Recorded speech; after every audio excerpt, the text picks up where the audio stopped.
It's weird hanging out with girls.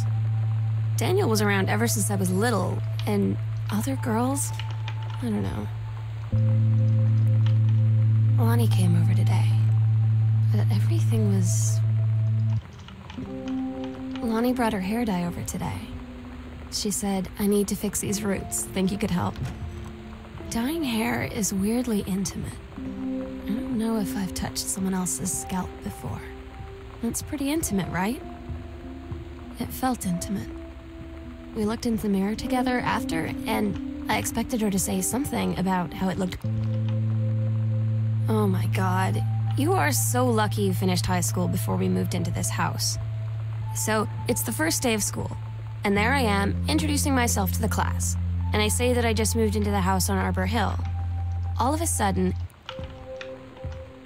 at Todd's brother's place after the show, there was only a futon to sleep on, so Lonnie and I shared it. The lights went out. I was turned toward her, my eyes started to adjust, and then I could see she was... You know that feeling where the first moment you see someone, it's like they have a big gold star around them, and you have to get to know them? Well, there's this girl. When you live in one place your whole life, your next door neighbor is kind of like your default friend.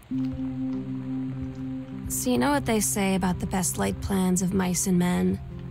Yeah, turns out it applies to Street Fighter too. At least I worked up the courage to walk into the 7-Eleven and ask for a turn. It's different now. I mean, we still hang out all the time like before. But I'm so stupid sometimes. I was telling Lonnie that I got into my college. Todd's band lost their singer. Todd said he sucked. Lonnie's... They tell you to stick with the group on field trips, Katie. There's a reason for that. Lonnie and I snuck off on the side paths at Multnomah Falls and got a little lost. Okay, a lot lost. Like, for hours. Right before... I don't get Lonnie sometimes. Like, her band, and our zine, and her hair, and Katie, you know how Mom and Dad are. Not exactly super open-minded. I had an interesting talk with Mom and Dad tonight. One you were never gonna need to have. I mean, Lonnie had her going away show with her band tonight. She's so incredible on stage. And she was singing, I could practically forget everything. That we only had 48 hours. We agreed our last night together would be our happiest ever. And we'd forget tomorrow was going to come at all. It worked for a while. We had a good time seeing Oscar off, then ran up to the attic to look through our photos, to find one for Lonnie to take with her. Daniel finally came over to get his game. I'd been dreading it. But he brought this story with him that I wrote.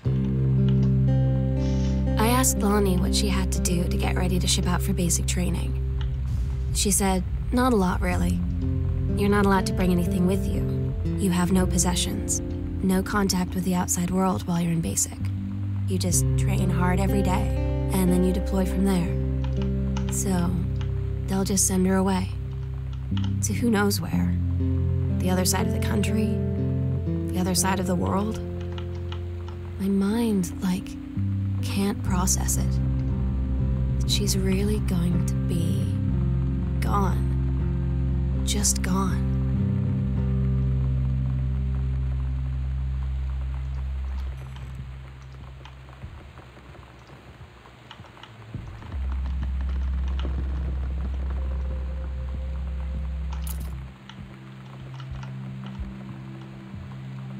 The sunset light in this house is the saddest thing I've ever seen. I just want to sleep. When I'm in the attic, it almost feels like Lonnie could still be here. She's just downstairs. I'm just waiting to hear her pull down the hatch and come running up.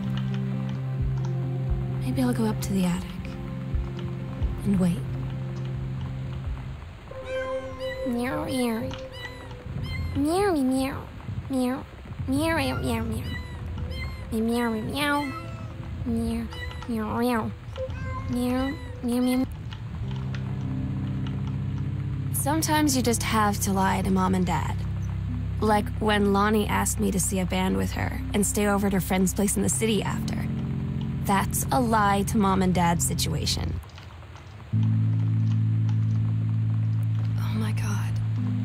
Katie, I fell asleep in the attic, in Lonnie and my old spot, and I missed the first 2 calls.